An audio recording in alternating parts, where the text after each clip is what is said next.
श्री शिवाय दोस्तों। माघ माह के कृष्ण पक्ष की चतुर्थी तिथि पर हम सकट चौथ का व्रत रखते हैं।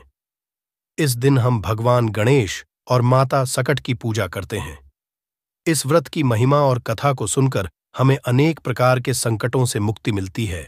इस तिथि पर उत्तर फाल्गुनी नक्षत्र और अतिगंधा योग का संयोग रहेगा। दिन के शुभ मुहूर्त की बात करें तो मंगलवार को अभिजीत मुहूर्त 12:13 से 12:55 तक रहेगा। 30 जनवरी 2024 मंगलवार के दिन कृष्ण पक्ष की चतुर्थी के इस दिन कर लेना इस वीडियो में बताया गया उपाय। अगर आप आज की वीडियो में बताए हुए इन उपायों में से कोई एक उपाय भी करते हैं तो निश्चित तौर पर आप आन मुक्त हो जाएंगे दोस्तों। कर्ज या आरण का सिर पर होना जिंदगी को मुश्किल में डाल देता है। कर्ज मुक्त जीवन ही सबसे खुशहाल जीवन होता है। कर्ज लेना जीत आसान होता है, कई बार उसे चुकाना ही मुश्किल हो जाता है। कई बार कर्ज लेने के बाद उसे लौटाना भारी पड़ता है और पूरी जिंदगी कर्ज चुकाते चुकाते खत्म हो जाती है। किसी भी व्यक्ति के लिए कर्ज बहुत बड़ी समस्या होती है। कर्ज में डूबा हुआ व्यक्ति सदैव चिंता में रहता है। कर्ज होने पर उसका पूरा परिवार कष्टों का सामना करता है। कर्ज की वजह से मानहानि, पैसों की तंगी और पारिवारिक कलह झेलने पड़ते हैं। कर्ज में व्यक्ति अपने और अपने परिवार के लिए मुसीबत बन जाता है। कर्ज वक्त ही समस्या के बारे में सोचने की, सावधानियां बरतने की आवश्यकता होती है, नहीं तो इन मुश्किलों को टालना नामुमकिन सा लगने लगता है।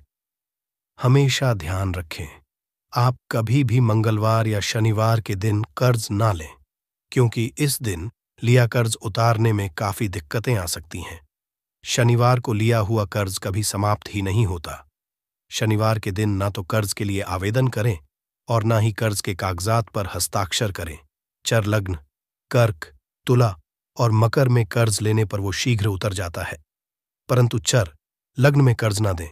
कर्ज लेते समय चर लग्न में 5वें और 9वें स्थान में, शुभ ग्रह और 8वें स्थान में कोई भी ग्रहण ना हो, वरना कर्ज बढ़ता ही चला जाएगा। 8 अंक शनि का समझा जाता है, तो 8, 17 और 26 तारीख को कर्ज कभी ना लें। इन तारीखों पर लिया गया कर्ज आपके जीवन को मुश्किल कर देता है। कर्ज के आवेदन पर काली स्याही से हस्ताक्षर न करें, इसे अशुभ समझा जाता है। ऐसा कर्ज जल्द आपका पीछा नहीं छोड़ता। कोशिश करें कि कर्ज अगर लेना ही हो तो सोमवार, बुधवार या शुक्रवार के दिन ही कर्ज लें। इन दिनों पर लिया गया कर्ज बहुत जल्दी उतर जाता है। इसको चुकाने में कोई बड़ी दिक्कतें नहीं आती। कर्ज के लिए आवेदन करते समय, हस्ताक्षर करते समय हमेशा ईश्वर का स्मरण करें। ईश्वर से कहें, हे प्रभु, ये धन भी आपका है और मैं भी आपका हूं, इसे चुकाने में मेरी सहायता करें। ऐसे कर्ज जल्दी छुटकारा मिल जाता है, परंतु कई बार कर्ज में व्यक्ति बुरी तरह फंसता चला जाता है, कोर्ट कचहरी के मामलों में उलझ जाता है। अगर ऐसा कुछ हो जाए तो ऐसे में आप कुछ उपाय कर लें। कर्ज से मुक्त होना आसान नहीं, परंतु कठिन भी नहीं है। कर्ज कितना भी बड़ा क्यों ना हो, जरूर उतर जाएगा। तो आज की वीडियो में हम आपको बताएंगे कर्ज मुक्ति के कुछ आसान उपाय। कुछ उपाय पान जो कि बीड़े में उपाय किया जाता है, उस पत्ते को लेकर कर सकते हैं। आगे पहले आपसे रिक्वेस्ट करते हैं कि वीडियो को लाइक जरूर करिएगा, दोस्तों को शेयर कर दीजिएगा। और अगर आपने अभी तक चैनल को सब्सक्राइब नहीं किया है तो चैनल को सब्सक्राइब करके बेल आइकॉन जरूर दबाइएगा। पान को हिंदू धर्म में लगभग सभी कार्यों में शुभ समझा जाता है। स्कंदा पुराना के अनुसार समुद्र मंथन के समय पहली बार पान के पत्ते का उपयोग किया गया था। तभी से ये पत्ता हर शुभ कार्य में इस्तेमाल होने लगा। पूजा पाठ लेकर किसी भी शुभ कार्य में पान के पत्ते को जरूर शामिल किया जाता है। ज्योतिष और उपायों में भी इसे बेहद प्रभावशाली समझा जाता है। समझा जाता है कि बुध ग्रह का पान से गहरा नाता है। ये धन की मुश्किलों को भी दूर करता है। अगर आप कर्ज में बुरी तरह ड्राप चुके हैं, लगता है कि निकलने का कोई रास्ता नजर नहीं आ रहा, हर कोशिश करने के बाद भी कर्ज उतारने में सफलता नहीं मिल रही है, तब पान के पत्ते का ये उपाय आपके जीवन की मुश्किलों को दूर कर देगा। उपाय करने एक साबुत यानी जो कटा फटा हुआ ना हो, ऐसा साफ सुथरा पत्ता ले, पत्ते का डंठल दे, हरे रंग का ताजा पत्ता आपको लेना है। उस पर 2 लौंग और 1 इलायची रखे।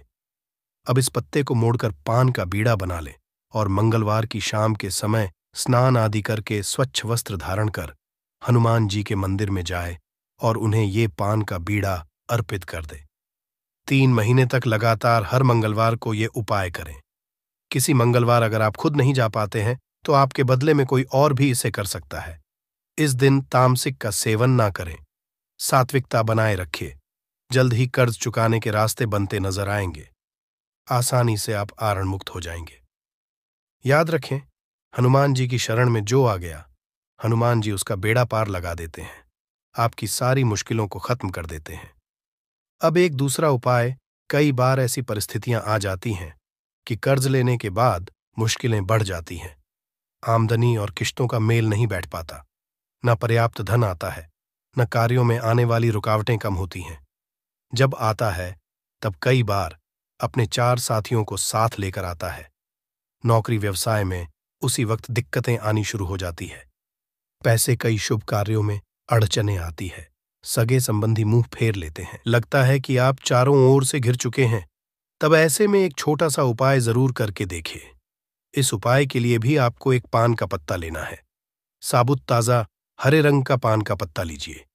डंठल हटा इस पत्ते के चिकने साइड को नीचे कर दें और खुरदरे साइड को ऊपर करें। उस रूखे साइड पर 2 लौंग रखें। अब सावधानी से दोनों हाथों में इस पान के पत्ते को उठाकर बहते हुए पानी में प्रवाहित कर दें। हाथ जोड़ते हुए ईश्वर से प्रार्थना करें कि जो आपके काम में रुकावटें आ रही हैं, जो आपके जीवन में मुश्किलें आ रही हैं, वो इस पान के पत्ते के साथ बह जाए। वो बहता हुआ पानी आपकी तमाम परेशानियों को अपने साथ बहा ले जाएगा। जल्द परेशानियां दूर हो जाएंगी, कार्यों में सफलता मिलनी शुरू हो जाएगी। हर संकट से बाहर निकलने का रास्ता सामने दिखने लगेगा। बहुत ही कारगर उपाय है, जरूर आजमा कर देखें। और एक उपाय जो आप नवरात्रि में कर सकते हैं, आपके ऊपर अगर कर्ज बढ़ता जा रहा है तो आप नवरात्रि में जितने दिन हो सके रोज पान के पत्ते पर हीम लिखकर मां दुर्गा को अर्पित कर दें। नवमी के दिन आप उस पान के पत्तों को अपने तिजोरी में रख दें।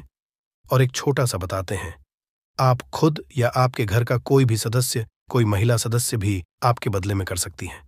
परंतु महिलाएं हनुमान जी को छुए नहीं। आन मुक्ति के लिए मंगलवार की रात एक विशेष उपाय की जाता है। उपाय वाले दिन नमक न खाएं, सेंधा नमक खा सकते हैं। इस दिन बिना लहसुन प्याज का खाना खाएं। रात में स्नानोपरांत 11 बजे से 1 बजे के बीच में आपको ये उपाय करना है। रात के समय चारों ओर शांति होती है और आप प्रभु से आसानी से जुड़ पाते हैं। घर में हनुमान के सामने आप आसन लगाकर बैठ जाएं, दीपक जलाएं, हनुमान जी को लाल पुष्प अर्पित करें और फिर 11 बार हनुमान चालीसा का पाठ करें। ये उपाय रूप से आपको कम से कम 11 मंगलवार तक करना है। जल्द ही कर्ज से छुटकारा मिल जाएगा। 11 हफ्तों तक, हर हफ्ते में 1 दिन मंगलवार को आपको ये उपाय करना है और रात को 11 बजे से 1 बजे के बीच ही करना है। जल्द से जल्द आप कर्ज से मुक्त हो जाएंगे। पुरुष मंगल दिन दक्षिणमुखी हनुमान जी को सिंदूर अर्पित करें। महिलाएं लाल पुष्प अर्पित करें। घर में 3 बार सुबह शाम शंख जरूर बजाएं और प्रभु से की प्रार्थना करें। आसान सा परंतु बहुत प्रभावशाली उपाय है। ये कर्ज मुक्ति के लिए कुछ और उपाय भी आप कर सकते हैं। आप रणमोचन मंगल स्तोत्र का पाठ कीजिए या कनकधारा स्तोत्र का पाठ नियमित रूप से करेंगे तो भी कर्जों से राहत मिल जाएगी। कर्ज की समस्या आपको परेशान नहीं करेगी। उपायों की मेहनत, लगन और नियमितता कर्ज उतारने में बड़ी काम आती है।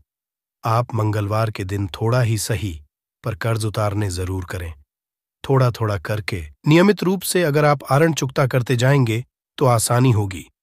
छोटी रकम ही सही, परंतु कर्ज चुकता करने के लिए अलग से निकाल कर रख दें या चुकता करें। कर्ज जल्द ही उतर जाएगा।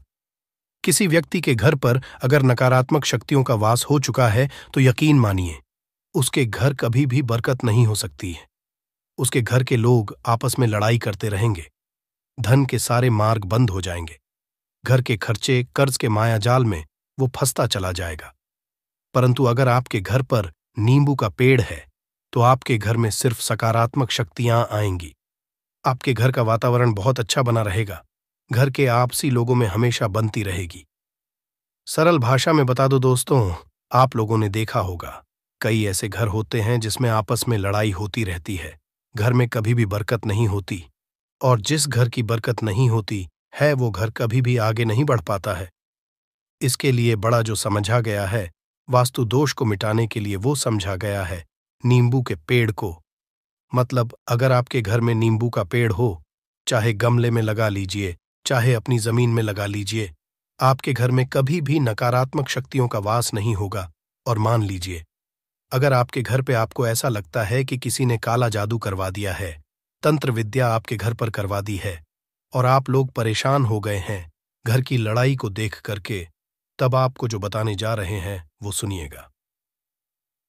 पहले तो आप लोग हो सके तो नींबू का पेड़ लगा लीजिए। नींबू तो रातों रात उगता नहीं है, इसके लिए आपको थोड़ा इंतजार करना होगा। धीरे धीरे नींबू का पेड़ बढ़ना शुरू हो जाएगा। जब जब नींबू बढ़ता जाएगा, आपके घर पर सकारात्मक ऊर्जा का वास हो जाएगा, यानी कि माता लक्ष्मी का वास हो जाएगा और नकारात्मक शक्ति का अंत हो जाएगा। तो इसका उपाय ये बताया गया है कि हिंदू पुराणों के हिसाब से कि आपको अपने घर के चारों एक एक नींबू रखना है। आपको उलटी दिशा में, मतलब सीधी दिशा में नहीं, बाएं दिशा से 7 चक्कर मारने हैं। शनिवार के दिन करना है, और ये नींबू ले जाकर के किसी भी नदी या तालाब में बहा देना है। ये 4 नींबू अगर आप नदी और तालाब में बहा दिए, आपके घर में जो भी गलत प्रभाव था, बुरी नजर थी, तंत्र विद्या किसी ने करवा रखी थी, बुरी आत्मा थी, नकारात्मक का वास था, वो सब कुछ खत्म हो जाएगा। उन्हीं नींबू के साथ वो चला जाएगा। वो नींबू अपने आप इतनी ताकत रखते हैं कि वो अपने आप में उन नकारात्मक शक्तियों को रख लेते हैं और अपने साथ में बहा ले जाते हैं। इसलिए कोशिश कीजिए तालाब या बहती नदी में ही बहाइएगा। दोस्तों, नींबू का तीसरा उपाय जो है वो सफलता के लिए समझा गया है। मतलब आप लोग अगर नौकरी की तैयारी कर रहे हैं या नौकरी कर रहे हैं, आपको नहीं मिल रहा है, आप लोग कर्ज के मायाजाल में फंसे हुए हैं, तो अब आपको एक एक चीज करके हम बहुत आराम से समझाने जा रहे हैं, तो बहुत ध्यान से सुनिएगा। परंतु अभी तक आपने वीडियो को लाइक नहीं किया है, तो वीडियो को तुरंत लाइक कर दीजिएगा। देखिए, अगर आप बहुत मेहनत करते हैं, आपको मेहनत का परिणाम, आपको फल नहीं मिल रहा है और आप थक चुके हैं, आप नौकरी की तैयारी कर रहे हैं परंतु नौकरी नहीं मिल पा रही है। आप इंटरव्यू तो देने जाते हैं, परंतु इंटरव्यू में आपका सिलेक्शन नहीं होता है, तो इसके लिए वास्तु ज्ञान में साफ साफ लिखा हुआ है, आपको हनुमान जी के मंदिर में जाना है।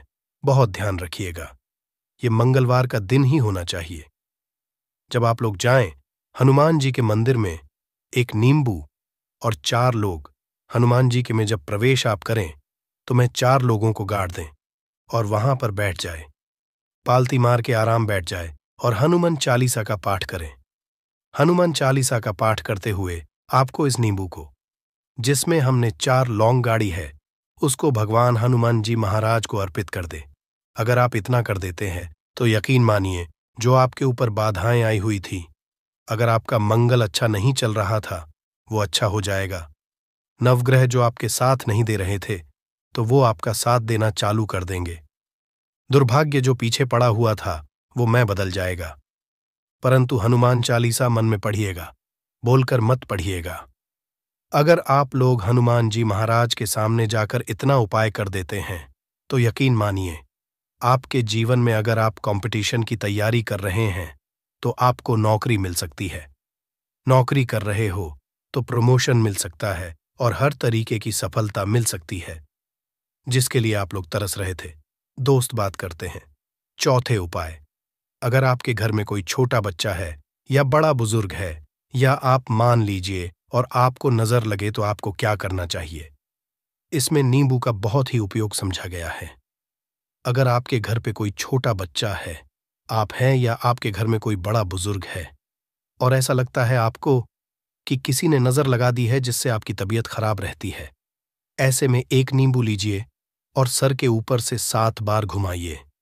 सिर्फ एक नींबू लेना है और ऐसे चाकू का इस्तेमाल कीजिए जिसका कभी उपाय ना हुआ हो। उस चाकू से उस नींबू को 2 भागों में काट दीजिए और इसको ले जा करके घर के बाहर, घर से कहीं भी दूर में जमीन में गाड़ दीजिए। सिर्फ इतना कर दीजिए, जो भी आपके ऊपर नजर लगी हुई होगी, वो नींबू अपने साथ उतार ले जाएगा और आपके ऊपर से वो नजर उतर जाएगी। 205वां वास्तुशास्त्र के अध्याय नंबर 31 में साफ साफ लिखा हुआ है, व्यापार के लाभ जिसमें इस्तेमाल होगा नींबू। ये एक अध्याय है जिसको अगर आप लोग पढ़ते हैं तो इसमें आप लोग ये पाते हैं नींबू का। अगर आप लोग सही तरीके से उपाय करते हैं तो आपको अपने व्यापार में वृद्धि देखने को मिलेगी। देखिए, अब आपको क्या है, पहले तो ये लीजिए, कई लोग व्यापार जो करते हैं उनका व्यापार जब चल रहा होता है तो कई लोग नजर लगा देते हैं, जिसकी वजह से उनका व्यापार एकदम रुक जाता है और वो थक जाते हैं कि यार अब क्या करें, अब तो हम फंस गए। तो दोस्तों, इसका बहुत सरल सा उपाय है, एक नींबू को लीजिए। एक नींबू को लेने के बाद आपको अपनी दुकान में इसको एक चाकू से काट लेना है, वो भी 4 टुकड़ों में। अपनी दुकान के 4 भाग में उस नींबू को रख दीजिए। सुबह के वक्त ये कीजिए और शाम के वक्त उन 4 भागों को उठा लीजिए। सुबह के वक्त 10 बजे 11 बजे भी कर सकते हैं। शाम को 7 बजे के बाद आपको उठाना है। इनको अलग अलग 4 लाल कपड़ों में बांधना है और ले जाकर के किसी भी नदी में बहा देना है। आप मान लीजिए, इससे ये कि आपकी दुकान पर किसी ने नजर लगा दी थी, आप लोग तंग आ गए थे कि आपकी दुकान चल नहीं रही थी। और अगर आप इतना उपाय कर लेते हैं नींबू के साथ तो यकीन मानिए, वो जो नजर लगी हुई थी, वो जो नकारात्मक शक्तियां आपके पीछे पड़ गई थीं, वो कोसों दूर हो जाएंगी। इतना उपाय करने के बाद आपकी दुकान से हट जाती है और आपका व्यापार घोड़े की तरह दौड़ने लग जाता है। ये वास्तु ज्ञान में भी लिखा हुआ है, वास्तुशास्त्र की किताबों में भी साफ साफ लिखा हुआ है। दोस्त, अब आपको 6ठे नंबर की बात बताने जा रहे हैं, मतलब भाग्य को चमकाने का उपाय। मान लीजिए आपका भाग्य आपका साथ नहीं दे रहा है, आप लोग थक चुके हैं। भाग्य का साथ न मिलने की वजह से आप लोग बहुत मेहनत करते हैं, परंतु आप लोग थक चुके हैं। मेहनत करके आपको परिणाम ठीक से नहीं मिल पा रहा है। तो यकीन मान लीजिए दोस्तों, किसी ना किसी ने आपके ऊपर टोटका करवा रखा है। आप नौकरी की तैयारी कर करके थक चुके हैं और आपको नौकरी नहीं मिल पा रही है। और इसी तरीके की बातें हो रही हैं कि आप लोग बहुत परेशान हो गए हैं, शादी नहीं हो रही है और व्यापार नहीं चल रहा है। तो इसके लिए बहुत आसान, आपको जो हम उपाय या तरीका बताने जा रहे हैं वो ध्यान से सुनिएगा। देखिए, ऐसा है कि आप लोग अगर नौकरी कर रहे हैं और आपका सिलेक्शन नहीं हो पा रहा है और व्यापार में वृद्धि नहीं हो पा रही है और घर आपका बन नहीं पा रहा है और आप लोगों को नकारात्मक शक्तियों का प्रभाव दिख रहा है, आपके का वास होता चला जा रहा है, तो सिर्फ आपको यह करना है कि एक नींबू लेना है, उसको गंगा जल से अच्छी तरीके से धो लेना है। आप लोगों को करना यह है कि इस नींबू को धोने के बाद आपको 108 बार इस मंत्र का जाप करना है। यह मंत्र है ओम श्री हनुमताई नमः। अगर इस मंत्र का आप लोग 108 बार जाप कर लेते हैं और इसमें आप लोग 4 लौंग गाड़ देते हैं, तो मान लीजिए आप नौकरी की तैयारी के लिए जा रहे हैं, इंटरव्यू के जा रहे हैं।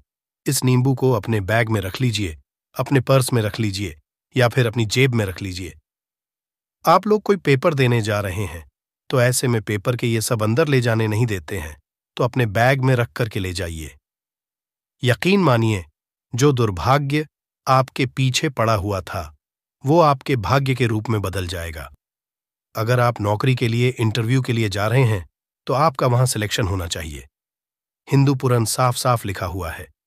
इस प्रक्रिया में आपका 3 से 4 रुपए का खर्चा है, परंतु यकीन मानिए, इस प्रक्रिया को करने के बाद आपका जीवन संभल सकता है। AUM श्री हनुमते नमः एक ऐसा जाप है जिससे मान लीजिए अगर आपका मंगल कमजोर था तो वो मंगल तुरंत मजबूत होता जाएगा, परंतु इसका आपको 108 बार जाप करना होगा, क्योंकि हनुमान जी महाराज को 108 नंबर बहुत ज्यादा पसंद है। 108 कोई भी क्रिया आप हनुमान जी लिए करते हैं तो वो ही होता है।